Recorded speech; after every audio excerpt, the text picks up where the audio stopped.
Hello friend, good evening. मैं आज बात करने वाला हूँ, बहुत ही इम्पोर्टेंट टॉपिक है। मुस्लिम विधि में विवाह विच्छेद को बताइए, यानी मुस्लिम लॉ में तलाक के बारे में आप बताइए।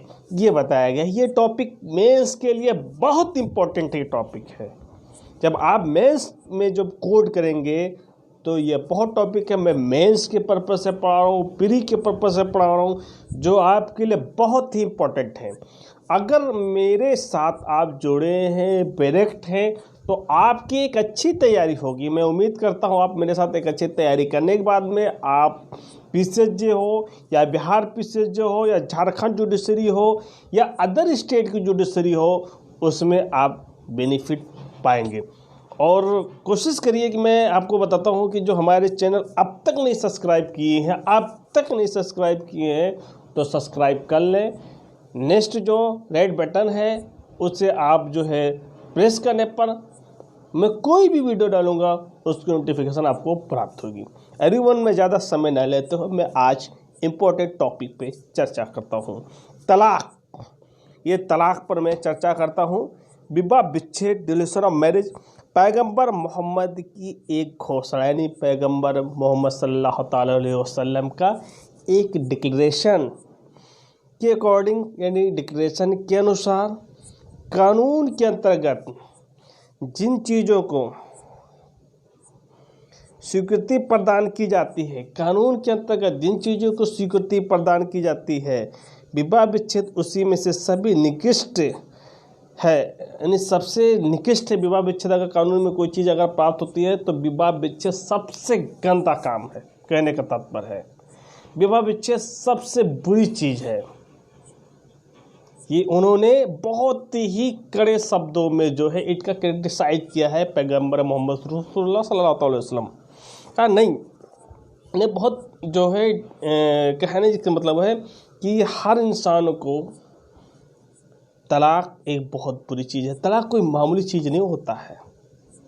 तलाक वो होता है जो पति पत्नी के दूर होने, आपसी रिश्तों को मनमुटाव पैदा करने से कि वो बिखर जाते हैं। बनी बनाई महल बिखर जाते हैं, बनी बनाई प्यार, बनी बनाई सदियाँ सब बिखर टूट जाते हैं। तलाक बहुत बुरी चीज़ है। इस वजह से निकल फिर भी कुछ दुर्भाग्य परिस्थितियों में वैवाहिक संविदा को भंग की जाती है। कुछ भी ऐसी कंडीशन हो जाती है, ऐसी सिचुएशन पैदा हो जाती है, उस अकॉर्डिंग में जो है संविदा भंग हो जाती है। मुस्लिम विधि में विवाह विच्छेद विभिन्न प्रकार के अग्रलिखित स्पष्ट किए गए हैं। अब मैं बात करता हूँ, अब इसमें क्या कहता है, ईश्वरीय द्वारा कृत, यानी बाय एक्ट ऑफ गॉड, जब विवाह के पक्षकार में से किसी भी मृत्यु हो जाती है तो विवाह विच्छेद हो जाता है। वहाँ ईश्वरीय कृत द्वारा विवाह विच्छेद कहा जाता है। यानी जब जो कोई भी पार्टीज है वो पार्टीज में डेथ हो जाता है तो अपने आप सस्पेंड हो जाता है, यानी अपने आप में विवाह विच्छेद हो जाता है। ये पहला पॉइंट है जिसे कहा जाता है बाय एक्ट ऑफ गॉड। दूसरी बात कहता है बाय एक्ट ऑफ पार्टीज, यानी पक्षकारों के कृत्य द्वारा, यानी बिना न्यायिक कार्रवाई के बारे में। जब पक्षकार खुद अपने तलाक की घोषणा करता है, जब पार्टी जो है अपनी तलाक की डिक्लेरेशन करता है, उसे बिना न्यायिक कार्रवाई के विवाह विच्छेद कहा जाता है। जो ये निम्न तरीके हैं, मैं उस पर चर्चा करूँगा। यानी पति द्वारा विवाह विच्छेद निम्न तरीके से किया जा सकता है, निम्न तरीके से किया जाता है। क्या है? पहला ए तलाक, बी इला, सी जिहार, यानी पति द्वारा विवाह विच्छेद। तो पहला क्या कहता है? तलाक, इला, जिहार, तीन जो दे सकता है वो पति दे सकता है। अब तलाक के बारे में हम देखते हैं तो तलाक अरबी शब्द में तलाक शब्द का अर्थ होता है निर्मुक्त होना, अपने ऊपर जो भार, उस भार से निर्मुक्त होना। मुस्लिम विधि में तलाक का अर्थ है पति द्वारा वैवाहिक संविदा का निराकरण करना। जो आपकी वैवाहिक, यानी जो कि आपको जो वैवाहिक कंट्रेक्चुअल है, उससे क्या है, उससे आपका जो है निराकरण हो जाता है। पति के मुस्लिम विधि पत्नी के आकर ही तलाक देने का अधिकार मिलता है। क्या होता है कि पति को मुस्लिम विधि में पत्नी को आकर ही तलाक देने का अधिकार मिला है। इस्लाम की ये नीति कभी कभी नहीं रही है कि पति ऐसा अधिकार प्रदान किया जाए, परंतु दुर्भाग्य इस्लामिक नीतियों की विपरीत पति को अप्रतिबंधित अधिकार लेकर समाज व न्यायालय की भ्रांतियां तथा इस अधिकार का दुरुपयोग करता है। अब तलाक भी बहुत तरह से दिया जा सकता है, जिनका उल्लेख निम्नलिखित है। यानी तलाक भी कई कंडीशन है, उसको हम आगे नोट्स में देखते हैं। क्या कहता है? तलाक उल सुन्नत यानी रिवोकेबल तलाक। तलाकुल सुन्नत एक प्रतिसंहरणीय तलाक है। क्या है ये? इरिवोकेबल तलाक है, क्योंकि ये तलाक के शब्दों को उच्चारित करने के बाद उसे वापस लेने व तलाक निरस्त करने की गुंजाइश बनी रहती है। यानी इसे एक बार तलाक को उच्चारित कर दे और उसके बाद वापस लेने तक बीच में कोई गुंजाइश बन सकती है कि दोनों का रिश्ता आपस में फिर तालमेल बैठ जाए। दूसरे शब्दों में तलाक देने के बाद विवाह विच्छेद तुरंत नहीं हो जाता है। यानी अगर हम आपको तलाक दे दे तो तलाक तत्काल नहीं हो जाता इमीडिएटली, उनके बीच समझौता हो सके, इसलिए पर्याप्त समय है।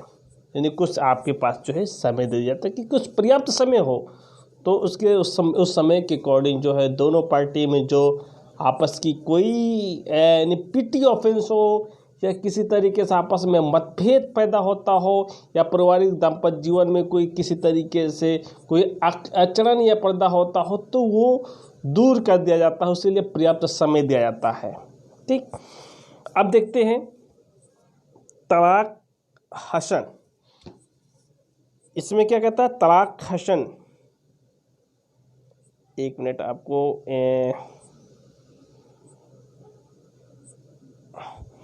अब तलाक हसन की में क्या कहता है देखते हैं।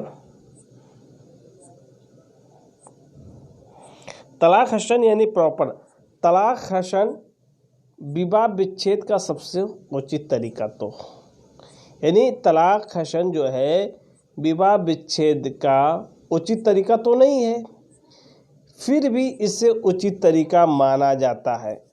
उचित तरीका नहीं है, फिर भी इसे उचित तरीका माना जाता है, क्योंकि पति पत्नी के बीच समझौता होने का पर्याप्त समय रहता है। पति और पत्नी के बीच में समझौता होने का पर्याप्त समय होता है। इससे तलाक हसन की औपचारिकताएँ जो है वो निम्न है। अब जो तलाक के हसन की जो औपचारिकताएँ हैं, इसके फॉर्मेलिटीज़ हैं जो निम्न हैं। पहला है पत्नी के तुहर काल में पति को एक बार उच्चारित करे तथा इसे पूरे शब्द काल में प्रत्यक्ष तो अप्रत्यक्ष समझौता हो। यानी पत्नी के तुहर काल में पति तलाक एक बार उच्चारित करे, एक बार कहे आपको तलाक देता हूँ, तो दूसरे बार शुद्ध काल में अप्रत्यक्ष अथवा प्रत्यक्ष समझौता न करें। अगर वो शुद्ध काल में हो तो उसे जो डायरेक्टली या इनडायरेक्टली जो है आप समझौता ना करें, पहली कंडीशन। दूसरी कंडीशन कहती है कि पत्नी दूसरे तुहर काल मासिक धर्म, पत्नी दूसरे तुहर काल आने पर पति एक बार तलाक को उच्चारित करे, दूसरे शुद्ध काल में भी पति द्वारा तलाक का प्रतिसरण न हो।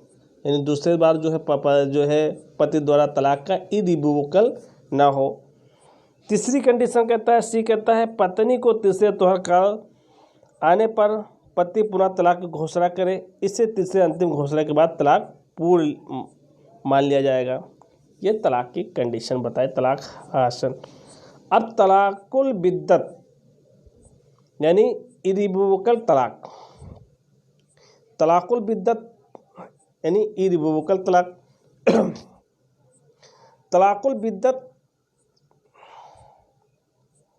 क्या है? ये तलाकुल बिद्दत आप जो है इरिवोकेबल तलाक है। तलाकुल बैन या तेहरा तलाक भी कहा जाता है। इस तलाक की विशेषता यह है कि एक बार उच्चारित कर दिए जाने के बाद तलाक पूर्ण हो जाता है और पति पत्नी समझौते न होने की कोई गुंजाइश नहीं होती है। यानी एक बार उच्चारण कर दो तो तलाक कंप्लीट हो जाती है, फिर पति पत्नी के बीच में समझौता होने का, कंप्रोमाइज़ होने का कोई भी क्वेश्चन नहीं बचता है। यानी पैगंबर मोहम्मद ने इस प्रकार के तलाक को कभी अनुमोदन नहीं किया, कभी अप्रूवल नहीं किया, और न ही इसका प्रचलन जीवन काल में हो पाया, न ही इसका प्रचलन जो है जीवन काल में हो पाया। सुन्नी विधि और हनफी विधि, इस शाखा जो है सुन्नी विधि और हनफी विधि इससे मान्यता प्राप्त है। शिया विधि में इसे मान्यता प्राप्त नहीं है। इससे निम्न औपचारिकताएँ हैं। पहले कहता है इसमें पति एक ही बार तलाक को उद्घोषणा कर दे तो वो तलाक पूर्ण हो जाता है। यानी पति जो है एक ही बार कहे मैं तुम्हें तलाक देता हूँ, मैं तुम्हें तलाक देता हूँ, मैं तुम्हें तलाक देता हूँ, तो तलाक कंप्लीट हो जाता है। यथा मैंने तुम्हें तलाक दिया, मैंने तुम्हें तलाक दिया, तो मैंने तुम्हें तलाक दिया। अगर 3 बार एक ही ड्यूरेशन में कहे, एक ही मैनर में कहे, तो तलाक कंप्लीट हो जाता है। अब दृष्टांत ये है दृष्टि है कि पति द्वारा कुछ शब्दों में एक बार उच्चारित करके दाम्पत्य जीवन को पूर्ण अंतिम रूप से समाप्त कर दिया जाता है। तलाकुल बिद्दत, हमेशा विधि शास्त्रियों ने इसकी क्या है, हमेशा जो है इसकी आलोचना की। जो जुरुस है तलाकुल बिद्दत की जो है वो हमेशा जो है क्रिटिसाइज किए हैं। एक केस आया था रहमतुल्लाह बनाम उत्तर प्रदेश के बाद इलाहाबाद उच्च न्यायालय ने तलाक बिद्दत को क्या क्या इलीगल किया रहमतुल्लाह बनाम उत्तर प्रदेश वाले केस में, क्योंकि ये पवित्र कुरान में समादेश की विपरीत है। लेकिन अपील उच्चतम न्यायालय ने उच्च न्यायालय के निर्णयों को असहमति प्रकट कर दिया। इलाहाबाद हाईकोर्ट के जजमेंट को जो है उन्होंने जो है अनसेटिस्फाइड हो गए, और वो कहा कि मतलब वहाँ कोई से मतलब वो, और उसके बाद में संवैधानिक कॉन्स्टिट्यूशनल बेंच जो है अपॉइंट की गई, और उसमें ये कहा गया कि जो है ये जो इलाहाबाद का जजमेंट है जो है ये जो से वो सुप्रीम कोर्ट सहमत नहीं है, और उसे क्या माना, इलीगल माना, उचित नहीं है। उच्चतम न्यायालय तलाकुल बिद्दत को क्या है, क्या कहा, कॉन्स्टिट्यूशनल मान लिया। ये एक संवैधानिक प्रक्रिया है, ये एक संवैधानिक है संविधान। और उसके बाद में इस बार इसमें उच्चतम न्यायालय ने 13 तलाक की आलोचना करते हुए कहा कि ये तलाक कठोरता रूप से पति और पत्नी के बीच का समझौते के सभी रास्ते बंद हो जाते हैं। अतः तलाक तभी दिया जाना चाहिए जब पति पत्नी के बीच समझौता कोई विकल्प मौजूद ना हो। तलाक ये कभी जब ही दिया जाना चाहिए तब पति पत्नी के बीच में कोई समझौते का विकल्प ही ना बचा हो। ठीक, 3 तलाक यानी ट्रिपल तलाक के संदर्भ में वर्तमान में विधि व्यवस्था, ट्रिपल तलाक पर बहुत अगले जो गवर्नमेंट थी, मोदी गवर्नमेंट थी, 2014 से लेकर 2014 की जो गवर्नमेंट बनी थी उसमें सिर्फ पूरा भाव हुआ था ट्रिपल तलाक। मीडिया ने 3 साल ट्रिपल तलाक पे ही डिबेट की। मैं ट्रिपल तलाक की बात करता हूँ।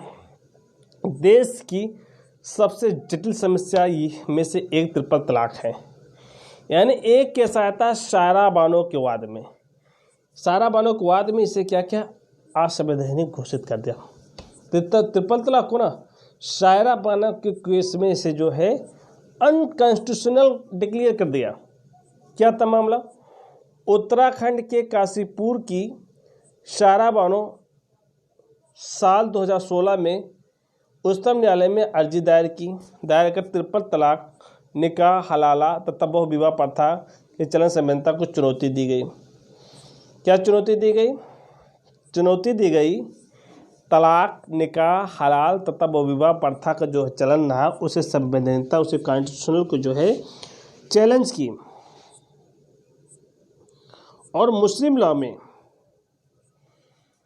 मुस्लिम पर्सनल लॉ के तहत महिलाओं के साथ लैंगिक भेदभाव के मुद्दे को एक तरफ तलाक और संवैधानिक की गारंटी के बावजूद पहली शादी के रहते हुए दूसरी शादी का पर मुद्दा विचार करने को कहा, और साथ साथ ये भी कहा कि 3 तलाक संविधान के अनुच्छेद 14, 15 मेरे मौलिक अधिकारों का हनन है। इस अर्जी में एक बार फिर भी याचिका दायर की गई। एक मामले में उच्चतम न्यायालय ने डबल बेंच ने खुद संज्ञान लिया। चीफ जस्टिस ने यह आग्रह किया था कि वो स्पेशल बेंच का गठन करें ताकि भेदभाव के शिकार मुस्लिम महिलाओं के मामलों को देखा जाए, जिसके बाद उच्चतम न्यायालय ने केंद्र सरकार, attorney general, national legal service authority को जवाब दाखिल करने को कहा। यानी कि ये शायरा बानो केस में इस पर विचार करने के तलाक, निकाह हलाल तथा बहु विवाह का प्रथम चलन की संवैधानिकता चुनौती दी। अपने अर्जी में मुस्लिम पर्सनल लॉ के तहत महिलाओं के साथ जो है लैंगिक भेदभाव के तरफ मुद्दे और संविधान में गारंटी के बावजूद भी शादी रहते हुए दूसरे शादी के मुद्दे पर विचार करने को कहा। साथ ये भी कहा कि 3 तलाक संविधान के अनुच्छेद 14-15 के में मिले मौलिक अधिकार का हनन है। इस अर्जी के बाद कई याचिकाएं दायर की गई। एक मामले में उच्चतम न्यायालय ने डबल बेंच में भेज दिया। खुद संज्ञान चीफ जस्टिस ने आग्रह किया कि वो स्पेशल बेंच को गठन करे ताकि भेदभाव के यानी डिस्क्रिमिनेशन का कोई शिकार ना हो। यानी मुस्लिम महिलाओं के मामले में देखा जा सके, जिसमें उच्चतम न्यायालय ने केंद्र सरकार, attorney general, national legal service authority को जवाब दाखिल करने के लिए कहा। जवाब में केंद्र सरकार से यह कहा गया कि संविधान कहता है कि जो भी कानून मौलिक अधिकार के खिलाफ हो वो कानून असंवैधानिक है। यानी लीगल अथॉरिटी का जवाब आया कि जो संविधान के जो मौलिक अधिकार के खिलाफ है, यानी मूल अधिकारों का उल्लंघन करता है, वो क्या कानून है? असंवैधानिक है। अतः कोर्ट इस मामले को संविधान के दायरे में देखना चाहिए। कोर्ट को जो है इस मामले को जो है कॉन्स्टिट्यूशनल के अंडर देखना चाहिए।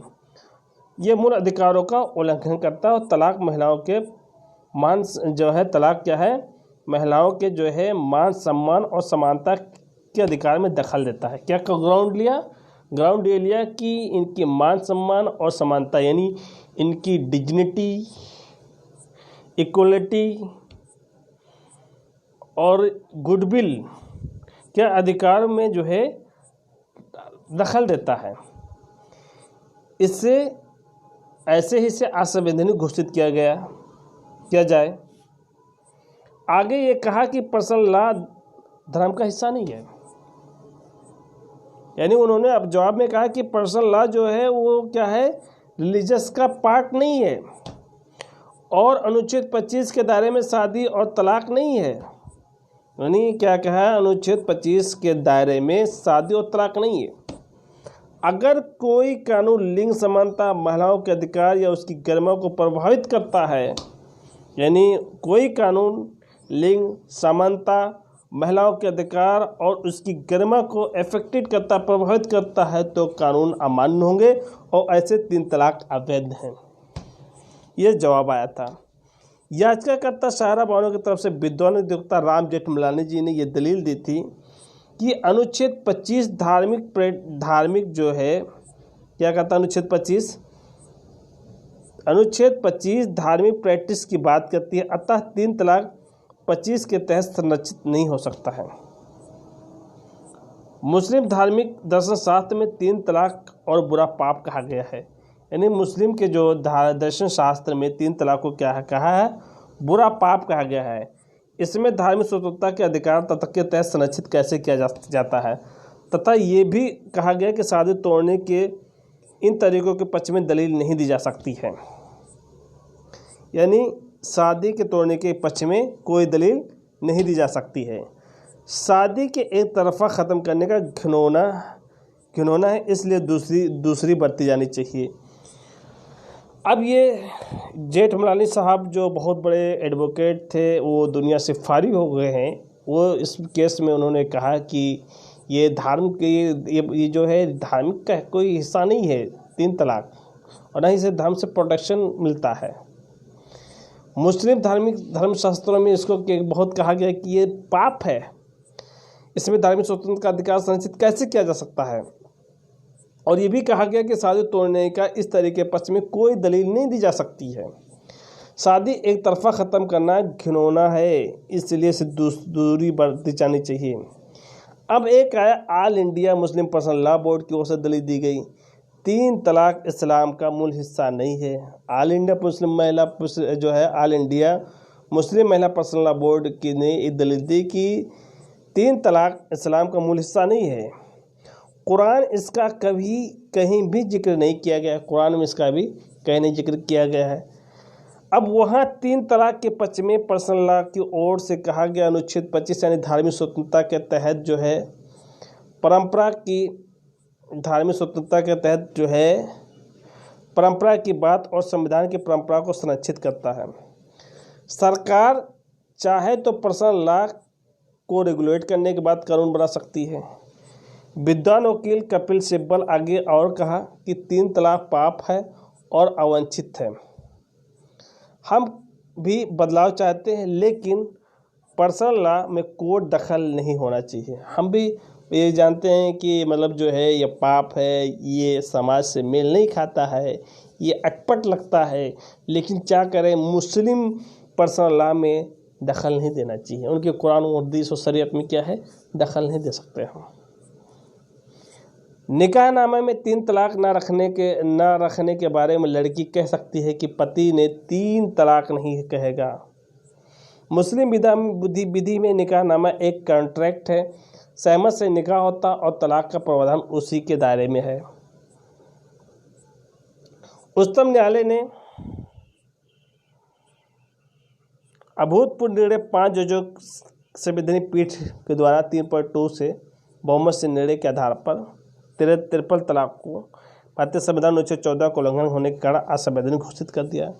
कोर्ट ने जो है इसे अनकॉन्स्टिट्यूशनल घोषित कर दिया और कहा कि संविधान को 1914 समानता का अधिकार देता है कि 13 तलाक मुस्लिम महिलाओं को मूलभूत अधिकारों का हनन करता है। ये प्रथा बिना कोई मौका दिए शादी खत्म कर देता है। कोर्ट मुस्लिम देश में ट्रिपल तलाक पर बैन लगे बैन का भी जिक्र किया और पूछा कि भारत इससे आज़ाद क्यों नहीं हो सकता है।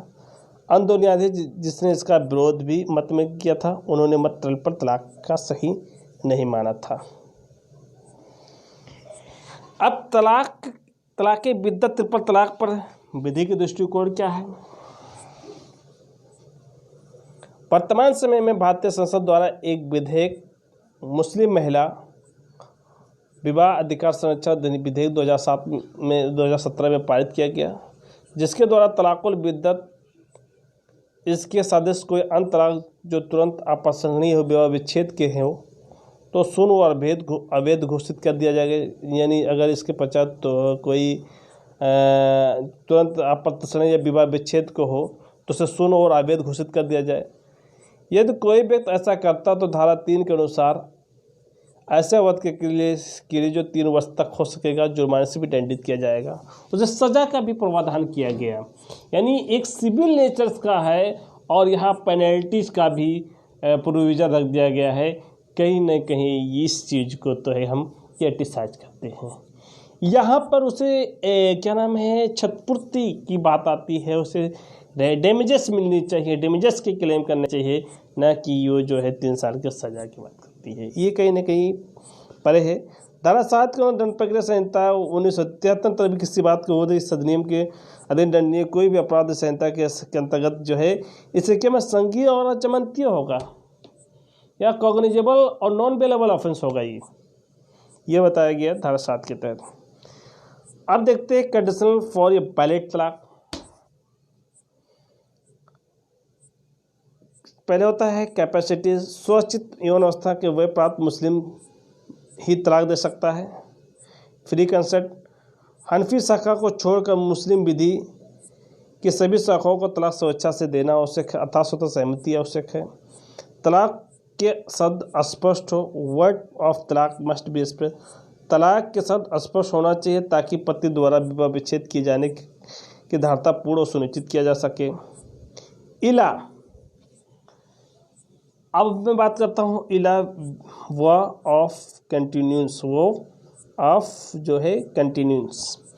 इला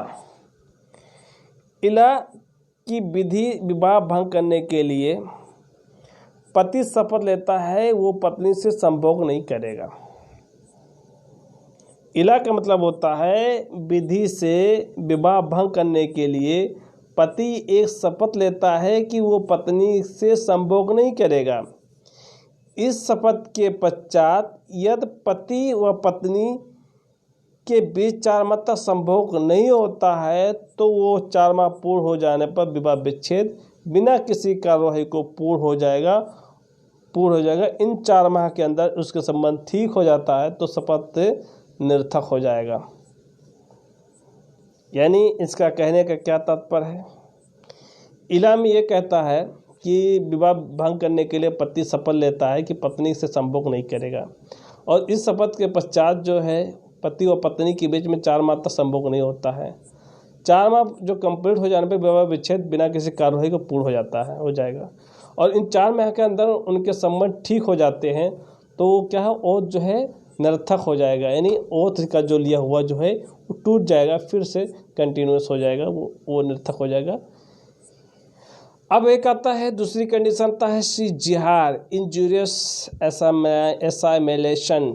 जिहार का होता है आपत्तिजनक तुलना।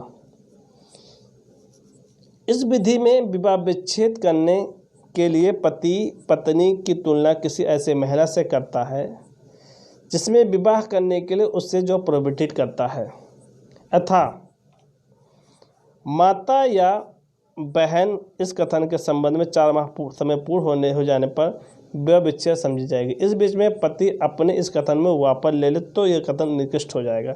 यानी अपनी पत्नी को कहे कि तुम मेरे माँ के समान हो, तुम मेरे बेटी के समान हो, तुम मेरे पुत्र के समान हो, तो आपस में जो वो विवाह विच्छेद हो जाता है। सिया विधि में जिहार की घोषणा 2 सक्षम गवाहों के समक्ष होता है। सिया विधि में विवाह विच्छेद जो है 2 गवाहों की आवश्यक होती है। पत्नी द्वारा विवाह विच्छेद की बात करता है डाइवोर्स बाय वाइफ। अब मुस्लिम विधि में पत्नी द्वारा विवाह विच्छेद द्वारा तलाक के अधिकार पत्नी प्रत्योजित करने का था तफवीज के अंतर्गत होता है। पत्नी मात्र अपनी स्वेच्छा से विवाह विच्छेद करने में सक्षम नहीं है। पत्नी जो है मात्र अपनी स्वेच्छा से विवाह विच्छेद करने में सक्षम नहीं है। तलाक के तफवीज यानी डेलीगेट तलाक। मुस्लिम पति को तलाक द्वारा विवाह विच्छेद इतना संपूर्ण असीमित अधिकार प्राप्त है, वो इस अधिकार समय न करके किसी अन्य व्यक्ति को प्रतिनिधित्व करके उसे अधिकार प्रदान करता है। वो समय न करके किसी व्यक्ति को रिप्रेजेंट कर सकता है कि आप ही मेरा काम कर ही दीजिए, तो वो कर देता है, तो वो कंप्लीट हो जाता है। समानता तलाक के अधिकार को पति द्वारा अपनी पत्नी में प्रतिनिधित्व करने का प्रचलन है। ऐसे स्थिति में पत्नी भी क्या है, इस प्राधिकार के अंतर्गत तलाक दे सकती है और ये उसी प्रकार मान तथा प्रभावी होगा जैसे स्वयं पति द्वारा दिया गया तलाक। पति तलाक देने का पत्नी का अधिकार, चाहे वो हमेशा के लिए लोप हमेशा के लिए क्या हो, हमेशा के लिए लोप सौंप सकता हो या कुछ निश्चित अवधि के लिए। पति द्वारा तलाक के अधिकार सौंप भी पति द्वारा पत्नी को तलाक का अधिकार सौंप देने पर पति समय तलाक देने का अधिकार बना रहता है। अब हम बात करते हैं पारस्परिक सहमति द्वारा विवाह विच्छेद यानी डाइवोर्स बाय म्यूचुअल कंसेंट। अब पारस्परिक सहमति द्वारा विवाह विच्छेद 2 प्रकार से होता है, खुला मुबारक। खुला शब्द वाले खुला का मतलब होता है पति की सहमति से पति को कुछ मुआवजा देकर द्वारा विवाह विच्छेद हो जाता है। एक ऐसा आया था मुंशी वजुलुल रहीम बनाम लतीफुन निसा में प्रसिद्ध वाद है। प्रिवी काउंसिल ने कहा खुला विवाह विच्छेद एक तरीका है जिसमें पत्नी विवाहिक बंधनों से अपने को निर्मुक्त कराने से पहले करती है। छुटकारा पाने के एवज पत्नी ने अपनी पति को कुछ न कुछ प्रतिफल देती है या प्रतिफल स्वरूप में कुछ राशि या संपत्ति प्रदान करने का अनुबंध करती है। मतलब पति जो है, पत्नी ये चाहती है कि हमारी इनसे निकाह जो है तलाक हो जाए, विवाह विच्छेद हो जाए, डाइवोर्स हो जाए। क्यों कि पति और पत्नी के बीच में एक कॉन्ट्रैक्ट होता है कि आपको मैं इतना देकर आपसे मैं निर्मुक्त होना चाहता हूँ। तो जो कोई भी कंसिडरेशन होगा, कोई भी प्रतिफल होगा, या प्रॉपर्टी के रूप में होगा या धन के रूप में होगा, वो देकर जो से निर्मुक्त हो जाता है। इसे कहा जाता है खुला। अब बात करते हैं विद्यमान खुला की आवश्यक शर्त क्या है। पति तथा पत्नी स्वस्तित्व तथा व्यस्क होना चाहिए। इसमें पति व पत्नी दोनों को स्वतंत्र सहमति आवश्यक है। खुला का उपबंध प्रस्ताव तथा स्वीकृति पूर्ण होना चाहिए। खुला में पत्नी द्वारा पति को मुआवजा क्षतिपूर्ति रूप में प्रतिफल दिया जाना आवश्यक है। यानी 4 कंडीशन को फुलफिल करना चाहिए। पहला क्या कंडीशन है, पति तथा पत्नी जो है स्वस्थ चित्त तथा व्यस्क होना चाहिए। दूसरी बात कहता है पति व पत्नी दोनों की स्वतंत्र सहमति आवश्यक है। तीसरी कंडीशन कहता है खुला का उपबंध प्रस्ताव तथा स्वीकृति द्वारा पूर्ण होनी चाहिए। चौथी कंडीशन कहता है खुला में पत्नी द्वारा पति को मुआवजा व क्षतिपूर्ति के रूप में प्रतिफल दिया जाना आवश्यक है। दोस्तों, मैं यही अपना जो है वीडियो विराम लगाना चाहता हूँ। अब तक मैं आपको गुजारिश करता हूँ कि हमारे चैनल को, हमारे पूरे सेशन को जरूर देखिए और हमारे जो मुस्लिम लॉ से जो अगले जो वीडियो बनाऊँगा वो अच्छे ही टॉपिक होगा। मैं जाहिर सी बात है कि अभी तक हमारे चैनल को अगर शेयर करेंगे, लाइक करेंगे तो मुझे खुशी होगी, बहुत खुशी होगी। दोस्तों, थैंक यू, धन्यवाद, जय हिंद।